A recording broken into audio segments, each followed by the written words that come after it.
دوستانو سلام او وخت مو په خیر. زه مرهون یم نن یو ځل بیا ستاسې سره د کابل پوهنتون د ژبو ادبیاتو پوهنځي د پښتو څانګې د ژبپوهنې د بنسټونو د مضمون درس تاسو ته وړاندې کوم.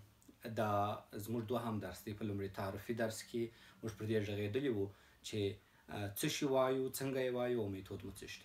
نن پر دې باندې غږېږو چې ژبه څه شی ده او د بشر سره څنګه منځته راغلې ده او موږ په روزمره ژوند کې کوم ارزښتونه لري او تعریف یې څه شي.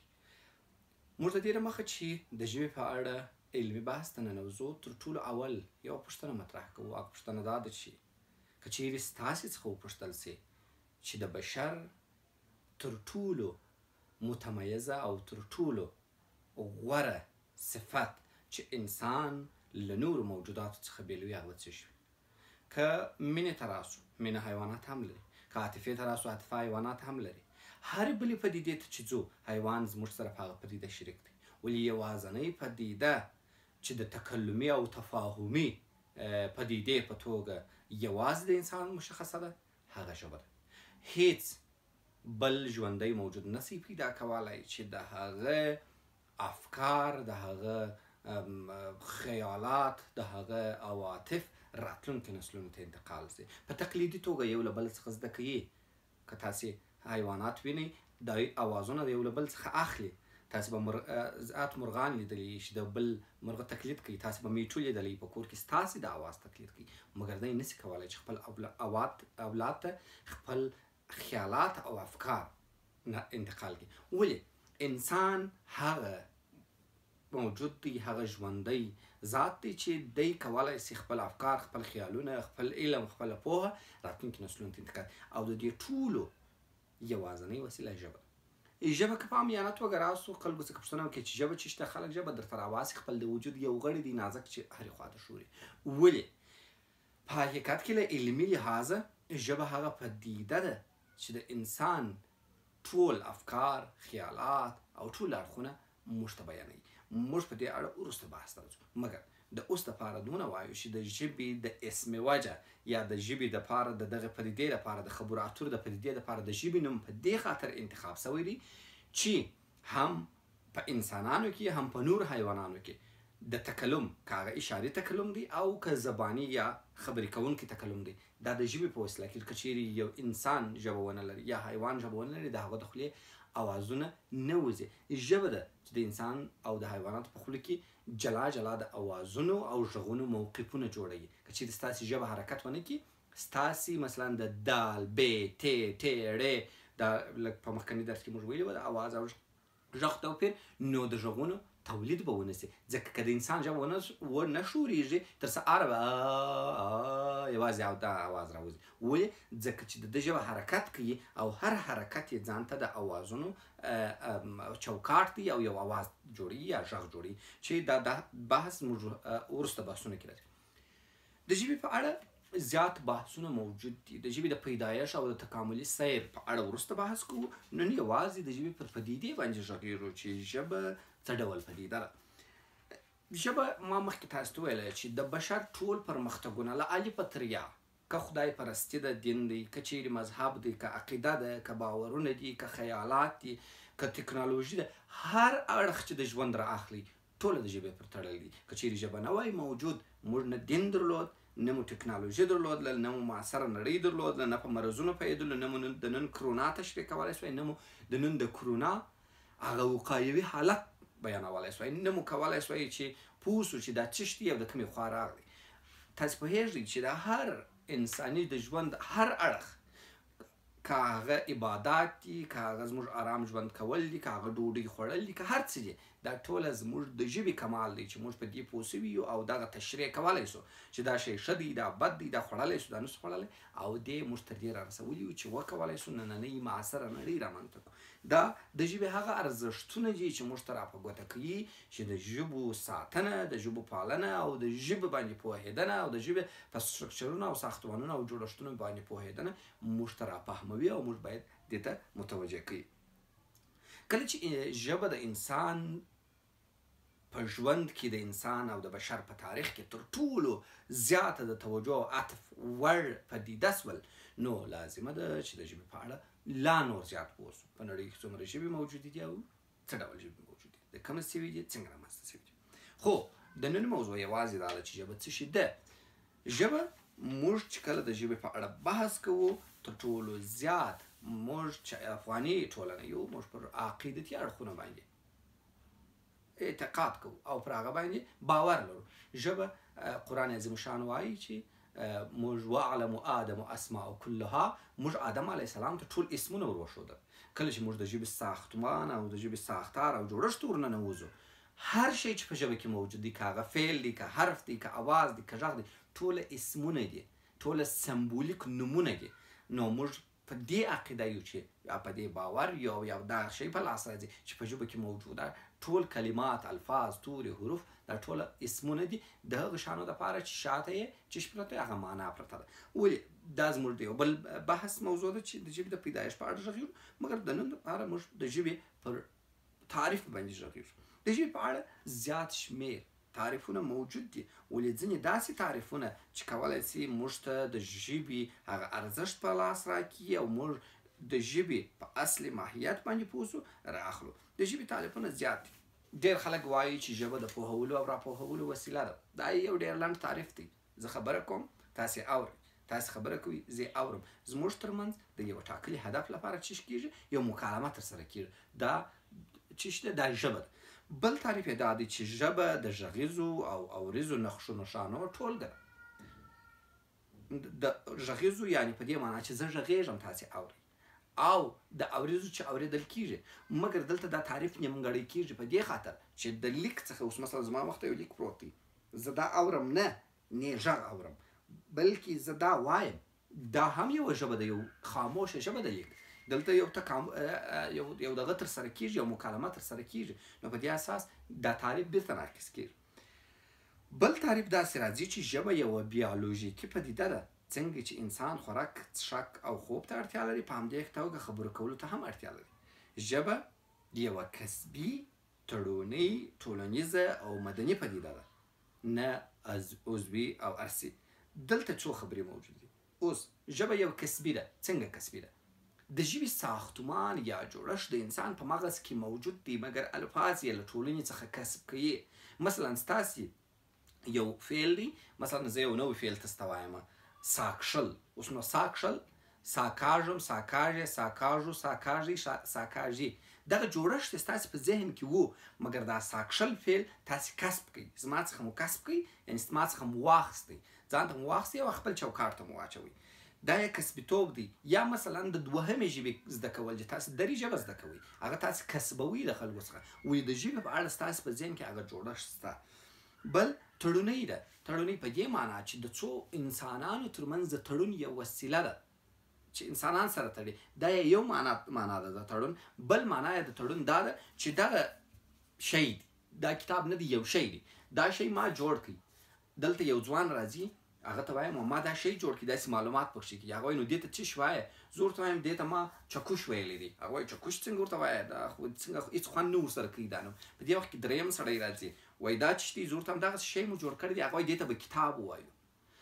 ښه، کتاب ورته وایو. له ډېر بحث وروسته زموږ درو ترمنځ یو تړون یا تعهد کېږي چې دا د دې وروسته کتاب دی. څلورم کس راځي، هغه ته موږ وایو چې دې ته موږ کتاب وویل، او بالاخره دا په ټولنه کې یو تړون باندې بدلېږي چې دا کتاب دی. دغسې د نومونو او د حروفونو او د کلماتو انتخاب دا ټوله یو تړون دی د انسانانو ترمنځ. نو ځکه ژبه د تعهد یا د تړون په توګه رامنځته سوې ده چې دغه شي ته به دغه وایو. اوس مثلا په افغانستان کې پښتو یو تړون دی، په دري ژبو کې دري یو تړون دی، په انګریزانو کې انګلیسي یو تړون دی. د خپلو تعهداتو او تړونونو پر اساس چې دوی به دغه شي ته دغه شی وایي، دا یو تړون دی، یو ټولنیز تړون دی د دوی په منځ کې. او بل ټولنیزتوب دی. ته نسې کولی که زه د دې دیوال ته 100 کاله ګډ یم چې ته څنګه یې، ښه یې، دا هېڅ نسې کولی. موږ که تاسو ته ووایم چې څنګه یاست، ښه یاست، جوړ یاست، په خیر، تاسې ما ته جواب وایاست. دا د یو ټولنې او یو کالونۍ ترمنځ دغه ده. یعنې ټولنیزتوب یې په دې معنا چې د ټولنو ترمنځ ویل کېږي. که زه ځان ته یو ژبه رامنځته کړم، د ځان سره ناکه ناکه شان وایم او د ځان سره ګډ یم، هېڅ زه مخاطب نه لرم. چې مخاطب ونه لرم، ژبه نه ده موجوده.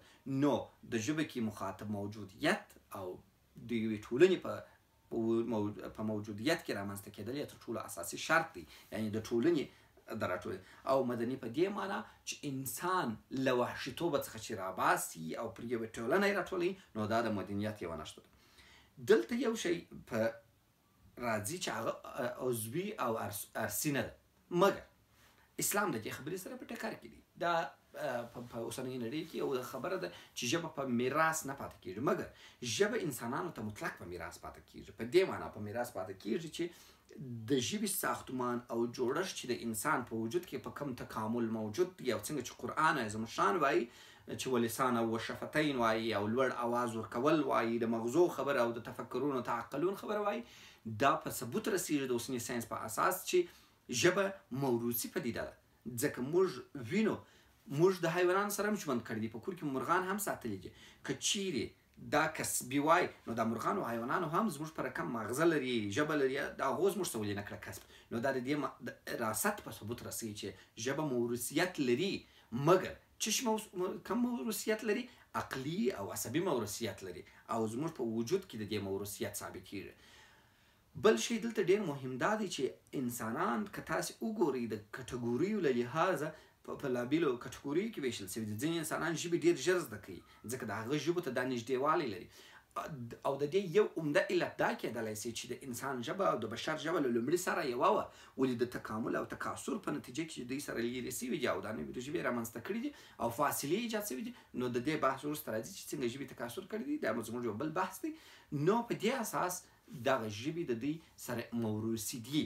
اوس مثلا زما څخه په میراث باندې دا کتابونه پاتېږي، زما لباس پاتېږي، زما پیسې پاتېږي، ورسره په څنګ کې زما فرهنګ هم پاتېږي زما اولادو ته. دا د دې معنا لري چې دلته دا هغه د ارثیتوب خبره یې له منځه ځي او دا په تعریف کې نیمګړتیا رامنځته کوي. عمومي توګه موږ ویلی سو چې ژبه یو ټولنیز قرارداد دی او د انسانانو ترمنځ د تفاهم او تکامل. ټولنیزې پدیدې په مجموعي توګه یو کانکریټي تعریف نسي درلودلی، نو په دې اساس د ژبې یو کانکریټي تعریف نه دی موجود. نو په دې اساس د ژبې کسبیتوب هم مهم دی، د ژبې راست هم مهم دی، د ژبې ټولنیزتوب هم مهم دی، او ټول اړخونه یې مهم دي. ژبې د هویتي لحاظه په نړۍ کې پر دوه ډوله دي. یو ژبې دي چې هغه هویتي دي او بل سیمه ییزې دي. هویتي ژبې دا معنا لکه پښتانه، پښتو یې هویت دی، مګر د دې ژبه هویت نه لري، د خلکو ژبه ده، د څو قومونو ژبه ده. مثلا انګلیسي د ملتونو ژبه ده، مثلا عربي د ملتونو ژبه ده تقریبا، مګر هلته عرب هم بیرته په قوم دي. اوس دري خپل قوم نه لري. انګلیسي ډېر کم خلک لري چې هغه انګلو ساکسون ته رسېږي هغه به ژبه وبولي. یا مثلا تاسې دغه وینئ ګجراتي د ګجراتیانو ژبه ده، یا مثلا تاسې پنجابي د پنجابیانو ژبه ده. یعنې ژبې په دوه برخو ویشل کېږي، یو هویتي ژبې دي او بلې د خلکو یا سیمه ییزې ژبې دي. نو ژبې چې کله هویتي شوله بیا په فرهنګ هم بدلېږي. اوس مثلا پښتو یو فرهنګ هم دی، پلانکي سره مې پښتو وکړه، پلانکي بیا پښتوګي را سره وکړه، پښتو یې ونه پالل. نو دلته د کلتور او فرهنګ برخه هم اخلي. په ژبه کې دوه کوچني فرعي مسایل شته چې یوه لهجه ده او بل طرز دی. لهجه یا ګړدود او طرز یا ټیپ د خبرو. لهجه د ژبې د ویلو بېلابېل ډول دی چې د ژبې د هماغه ژبې د ویونکو نورو خلکو ته د افهام وړ وي. موږ په پښتو ژبه کې درې مهمې لهجې لرو چې مرکزي ده، جنوبي ده او مشرقي ده. ولې متاسفانه د تیرو 18 یا 20 کالو په جریان کې چې زموږ رسنۍ او هر څه پر کابل باندې تهجم راوړی دی، مرکزي ژبه تقریبا له منځه تللې ده او مرکزي ژبه له د وردګو او د مشرقي والو په منځ کې امتزاج شوې ده او مرکزي ګړدود یا مرکزي لهجه یې په بشپړ توګه له منځه وړې ده. او کم د غزني خلک یا د کابل پخواني د شوکیو د دې خلک چې کومه د کابلیتوب ادعا لري او د مرکزیت د دعوا لري، هغه تقریبا اوس له مشرقي سره د رسنیو له لارې مزج شوې ده. نو په پښتو ژبه کې په معاصره په دا اوس زمانه کې چې دا موږ اوس ناست یو، دوه ګړدوده موجود دي چې یو مشرقي دی او یو جنوبي دی. مګر په عمومي توګه په پښتو ژبه کې 14 لهجې شته چې غټې او کوچنۍ دي. ولې یو شی چې زه ډېر ورته په تشویش کې هم یم هغه دا دی چې متاسفانه د پښتو ځینې لهجو دونه فاصله نیولې ده چې د بلې ژبو ګمان پرې کېږي د لهجې تعریف دا دی چې د ویلو بېلابېل ډول د هغه ژبې چې ویونکی یې په پوه سي دا لهجه ده مګر ځینې لهجې دي مثلا وزیرۍ لهجه یا ورمړي لهجه یا مثلا خوستۍ لهجه دونه فاصله دوی نیولې ده چې د بلې ژبې ګمان پرې کېږي او د ژبې او لهجې فرق باندې کې دی چې د لهجې ویونکي د همهغه ژبو د ویونکو دپاره د مطلب او د معنا وړ وي مګر که چیرې یوه لهجه دونه فاصله ونیسي چې د همهغه ژبې ویونکی په پوه نسي نو هغه بیا ځان ته بله نوې ژبه رامنځته کېږي متاسفانه په پښتو کې دا کار سوی دی ولې پر دې باندې تر اوسه پورې تحقیقات نه دي ترسره شوي د لهجې څخه چې راکښته کېږو یو کوچنی شی موجود دی چې هغه ټیپ یا طرز دی مثلا تاسو به ډېر کندهاریان لیدلي د کرزي صاحب د خبرو طرز یو رقم دی د ګل اغا شیرزي د خبرو طرز بل رقم دی یا مثلا د یو بل کندهاري د خبرو طرز بل رقم دی او د محمود مرهون دا بل رقم دی یا مثلا د ډاکټر صاحب اشرف غني د خبرو طرز یو رقم دی د یو بل لوګري دا بل رقم دی په یوه کور کې حتی ورونه د خبرو جلا طرز لري د طرزونو له مجموعې څخه لهجه جوړیږي او د لهجو د مجموعې څخه ژبه جوړیږي او ژبې هغه وخت تکاثر کوي چې لهجې یې فاصلې زیاتې ونیسي یو ښه خبره چې وسوه هغه دا وه چې د پښتو لهجو د رانږدې کېدو سبب سوه هغه دغه زموږ معاصره ټکنالوژي او د ټکنالوژیکي زمانې مسایل وه په عمومي توګه د لهجو ډیروالی او د لهجو زیاتوالی د ژبې د غنامندۍ سبب ګرځي هیڅ لهجه هیڅ ژبه هیڅ طرز د خبرو هیڅ کله په دې باندې نه دی خراب سوی چې ډیروالی پکښې راغلی څونه چې ډیروالی راځي هغونه د ژبې د غنامندۍ سبب ګرځي ډېر خلک زما څخه د دې پوښتنه کوي چې ولې معیاري ګړدود نه دی موجود یا معیاري لیکدود نه دی موجود معیارونه هغه وخت په ژبو کې رامنځته کېږي چې ژبه د خپل پوخوالي اوج ته رسېږي ولې متاسفانه موږ په افغانستان کې هغه امکانات نه لرو چې ژبه بشپړتوب ته ورسوو او تر اوسه پورې زموږ په ژبه کې حد اکثر 100 علمي اثار نشته چې موږ یې وړاندې کړو پر هغه باندې استدلال وکړو ولې په نړۍ کې د ژبې د یوه ګړدود یا لیکدود د معیاریتوب دپاره 15 اساسه موجود دي اقتصادي پرمختیا په بازار کې به هغه لهجه یا ګړدود تر ټولو مطرح وي تاریخي قدامت هغه لهجه به د تاریخي لحاظه تر ټولو تاریخي وي او په تاریخ کې به موجود وي سیاسي چې ورته وایي اقتدار ورته وایي سیاسي په سیاست کې مطرح ژبه چې هغه باید وي د نفوذ ساحه چې څونه نفوذ لري او ګرامري او ژبنۍ بشپړتیا دغه 15 اساس دي چې یو ژبه یا یوه لهجه یوه ژبه نه یو لهجه معیاري کولی سي او معیار ته یې نږدې کولی سي مګر په هیڅ نړۍ کې معیاري لهجه نه ده موجوده بلکې د لهجو له امتزاجه او د لهجو له منځه د ښو نقطو پر اخیستلو باندې معیار جوړېږي متاسفانه موږ په پښتو ژبه کې اوس معیار نه لرو مشرقي خلک وایي چې زموږ خبره معیار ده مرکزي خلک وایي زموږ خبره معیار ده ګرچې مرکزي اوس بیخي شتون نه لري او جنوبي خلک وایي چې زموږ دا معیار ده زموږ د مکاتبو کم نصاب او کریکولم چې رامنځته سوی دی هغه په بشپړه توګه د یوې داسې خلکو ته له منځه رامنځته سوی دي چې هغه په مرکزي ساحو او په مرکزیت کې وه نو په دې اساس موږ اوس د یو معیاري لیکدود یا معیاري ګړدود یا معیاري ژبې درلودونکي نه یو زموږ بحث که څه هم چې د ژبې اړوند و خو دا یې فروعي بحثونه وه په لنډه توګه ویلی سو چې ژبه و انسان ته د عطف او د توجه تر ټولو اساسي نکته ده چې په راتلونکي درسونو کې به موږ د ژبې پر نورو بنسټیزو اړخونو باندې بحث وکړو او د ژبپوهنې د بنسټونو دا لومړی یا په دوهم درس په همدې ځای راټولوو آباد اوسئ سوکاله اوسئ په خپلو کورونو کې پاته سئ د سکلي مو استفاده کوئ لاسونه مو پرېولئ او له کرونا څخه خپله ځان وساتئ د سرلوړي آباد او آرام او سوکاله نړۍ په هیله